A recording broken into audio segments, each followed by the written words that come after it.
గురువుగారు, కొన్ని ఆలయాలను దర్శించుకునే సందర్భంలో భక్తులు నిర్దిష్టంగా ప్రదక్షిణలు చేస్తూ ఉంటారు. అయితే ఇలా సంఖ్యా నియమం ప్రకారం ప్రదక్షిణలు చేయటం వల్ల మనోభిష్టాలు నెరవేరుతాయంటారా?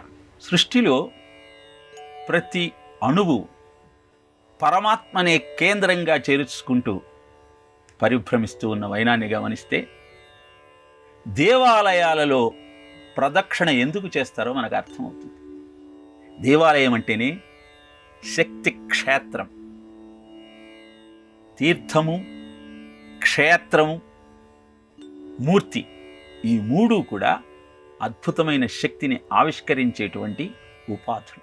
మరి గర్భగుళ్ళో ఉన్నటువంటి ఆ దైవం నుంచి వచ్చే శక్తిని ఎలా నువ్వు కైవసం చేసుకోవాలి అంటే, ఆ క్షేత్రంలో నీవు ప్రదక్షిణ చెయ్యాలి.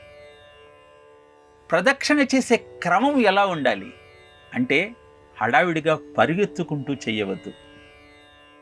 ఒక నిండు గర్భవతి తన నెత్తి మీద జలఘటాన్ని ఉంచుకొని ఎలా నడుస్తుందో అలా ప్రదక్షిణ చేయమని చెబుతారు. ఇలా ప్రదక్షిణ చేసేటప్పుడు నోటిలో నామం ఉండాలి, హృదయంలో రూపం ఉండాలి. అడుగులు వేస్తున్నది అద్భుతమైన అయస్కాంత క్షేత్రంలో, దైవీ బలం ఉన్నటువంటి ప్రదేశంలో అన్న భావన ఉండాలి. ఇలా త్రికరణాలను శుద్ధి చేయగలిగినటువంటి సామర్థ్యం కలిగిన ఈ ప్రక్రియను అవలంబించగలిగితే అనుకున్న కోరిక నెరవేరుతుంది. అంగ ప్రదక్షిణం అంటూ శరీర భాగాలన్నీ ఆ దేవాలయంలో ఉన్న క్షేత్రం అంతా తాకుతూ స్వామికి ప్రదక్షిణ చేస్తారు.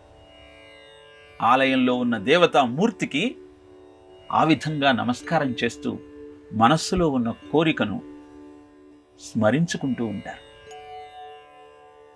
ప్రదక్షిణ చేసిన తరువాత ప్రతి మూలలో సాష్టాంగ నమస్కారం చేస్తూ దండ ప్రదక్షిణ కూడా చేస్తారు.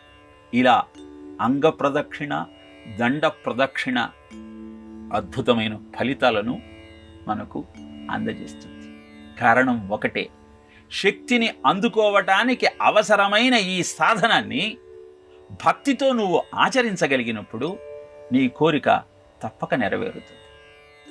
దానికి దృష్టాంతాలే అనేక దేవాలయాలలో భక్తితో భక్తులు చేసే ప్రదక్షిణ కారణంగా వారి కోరికలన్నీ నెరవేరేటువంటి సంవిధానాన్ని మనం పరిశీలిస్తున్నాం. కనుక భక్తితో హడావిడిగా చేయకుండా నెమ్మదిగా ప్రదక్షిణ చేయగలిగితే కోరిక నెరవేరుతుంది అనటంలో ఎలాంటి సందేహము లేదు.